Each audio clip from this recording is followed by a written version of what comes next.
physicist. As far back as the 1920s, when he began as FBI director, Hoover had gone after persons like Marcus Garvey.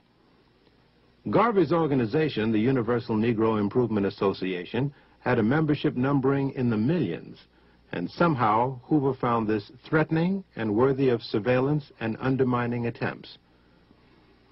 Garvey's influence had been international and had drawn world attention to America's treatment of black people.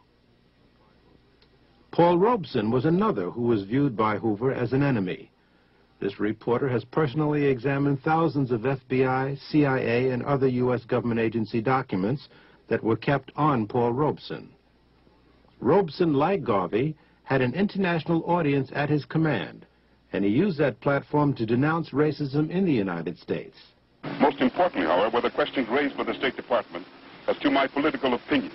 Here's a question of whether one who wants to sing and act can have, as a citizen, political opinion.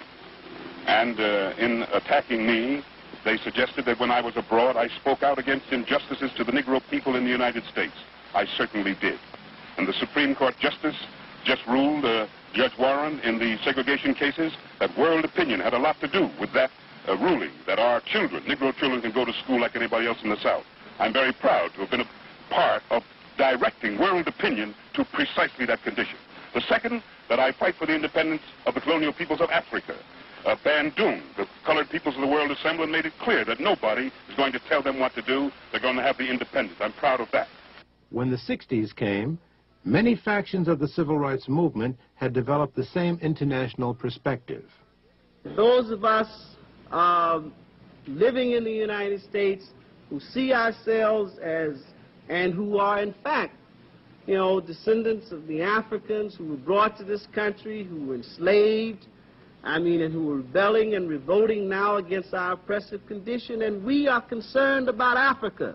We see Africa as our motherland, and we feel that we have a responsibility to speak with as much passion as any other African on this issue.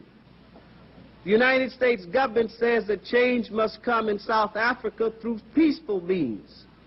That same government has over 500,000 troops in Vietnam fighting not white people, but brown Vietnamese. So it is small wonder that the civil rights movement was also subjected to heavy attack by Hoover. Billions of government dollars were spent in this direction. Many of these activities were not only unwarranted, but of questionable legality.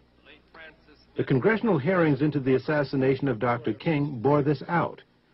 2 FBI agents testified before a Senate committee chaired by Senator Frank Church.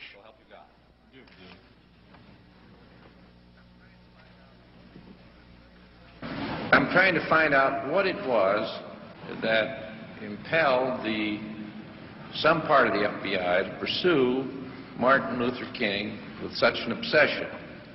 And what I understood that answer to be is, first of all, it was not any suspicions of the commission of a federal crime. None of the literature showed up a single suggestion that Martin Luther King had committed or was about to commit a crime. Is that correct? That's correct.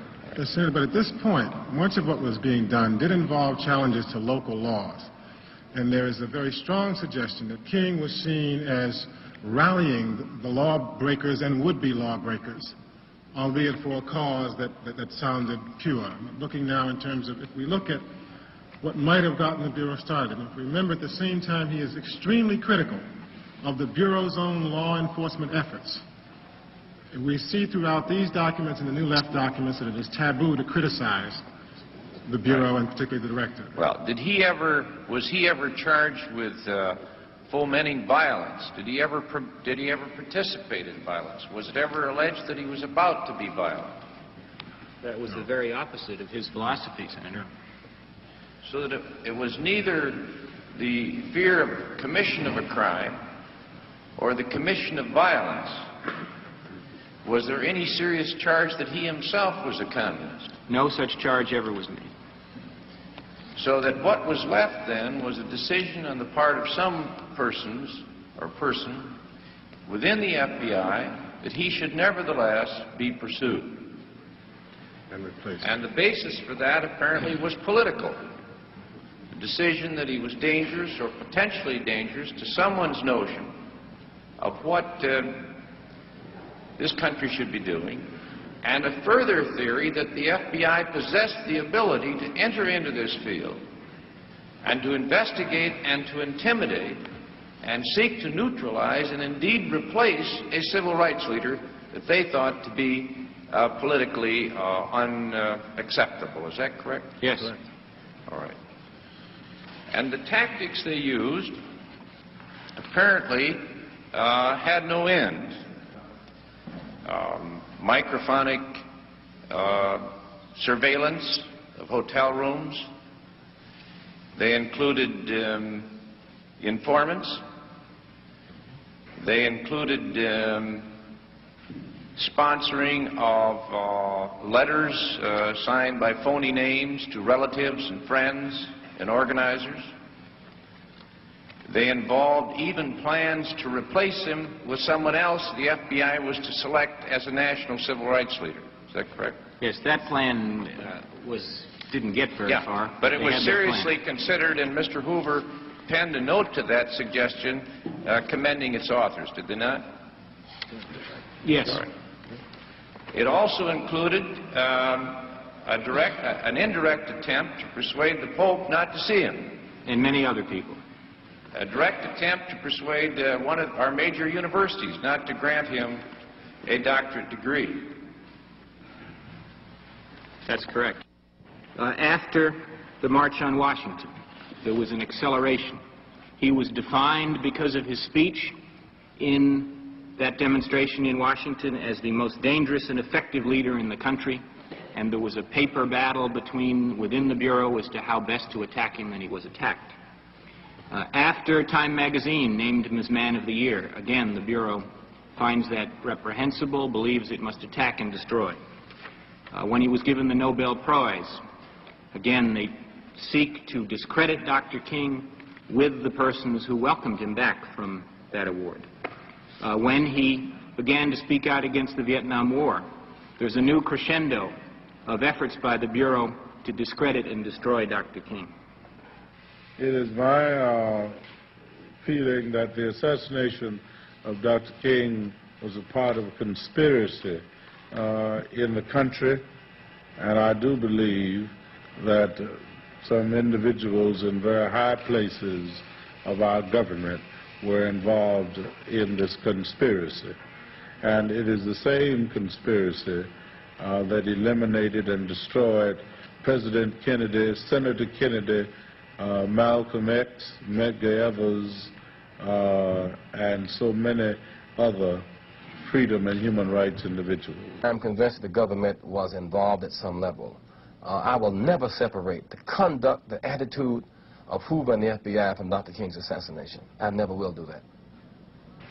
I think one of the most important things that come out in that investigation was that Martin Luther King in Memphis was in a white hotel, and the FBI admitted that they leaked to the press that Dr. King was staying in a white hotel instead of a black hotel, and it was that embarrassment that forced Dr. King to move into the Lorraine Hotel where he was killed. There are more questions regarding the FBI's role in the assassination of Dr. King. For example, why was Dr. King stripped of his protection just before he was killed in Memphis?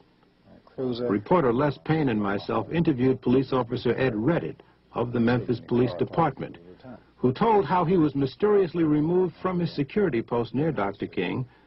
However, later, his superior, Chief Holloman, denied doing so. Why do you feel you were pulled away from your assignment of surveillance that day? Why do you think they pulled you away? I think because whoever pulled the trigger, I could identify. When there were complaints from somebody, did we reduce manpower at the Lorraine? Did we reduce manpower in the area? No. The attorneys general in 1965 had for 25 years authorized wiretaps in a fairly widespread fashion. This was just one. At the very most, the only thing I can think of that I would have done, but I didn't even do that, was go talk to Bob Kennedy and ask him about it. But Mr. Katzenbach, in whom I also had great confidence,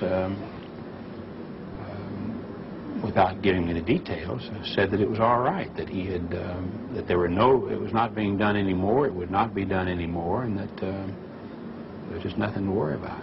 I think the issue is the near-fascist police state mentality that pervaded the intelligence community, that is a danger to America to this day.